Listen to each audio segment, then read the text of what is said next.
Hey, Andy here with Fathom Offshore. So today we're going to talk about how to pre-rig a small resin head style trolling lure.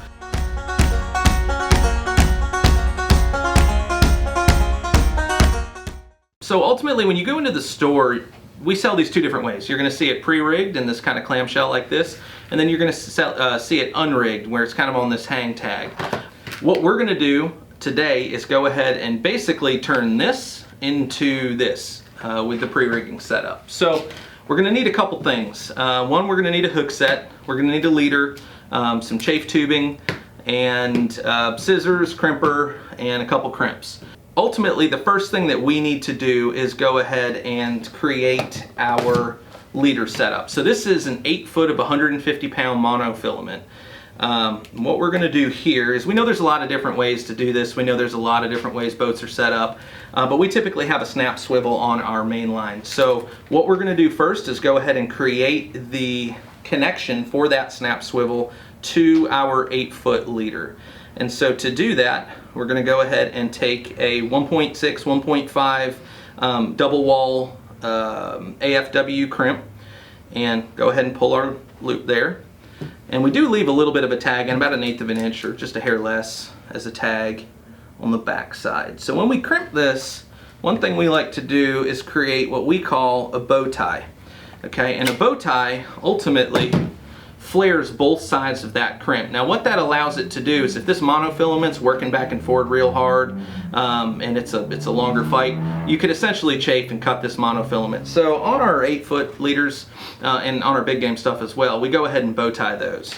We're using a green chafe tube here, and our chafe tubing, when you find them in these tubes in the store, there's a label on it, and it's a color-coded label that basically shows you the best size mono and cable for that, just to make sure you're using the right size chafe tube there. And anytime you have a snap swivel to mono connection or metal to mono, you're going to want to put some chafe tube just to make sure you don't get cut off.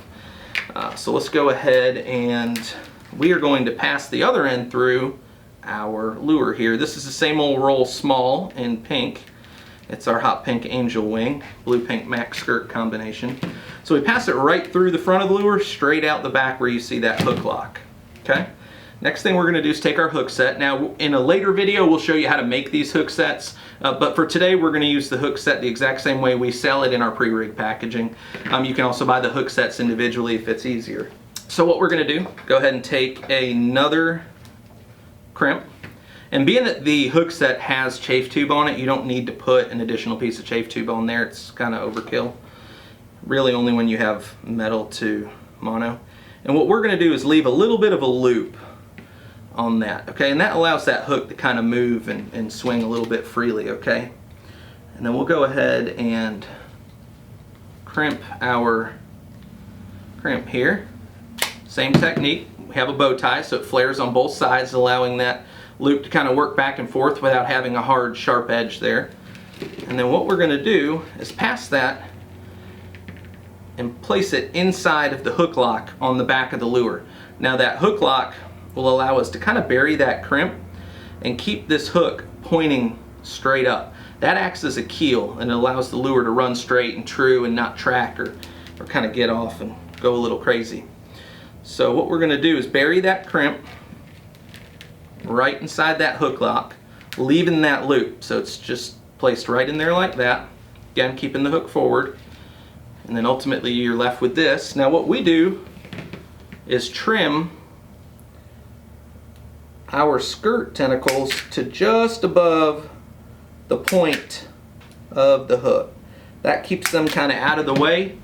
But it also, one of the big advantages to these is a lot of the time your tuna and dolphin are suction feeders. So when they come up and hit a bait, they're inhaling as they're biting down. So a lot of the time when you get bit, like a ballyhoo for instance, with a J-hook out the belly, and you get short striked, a lot of the time what they're coming and doing is inhaling, taking the back of that tail off, and you're getting ultimately a knockdown, you bring it back and you're short striked. So the advantage to that is they're getting nothing but hook right in their mouth there.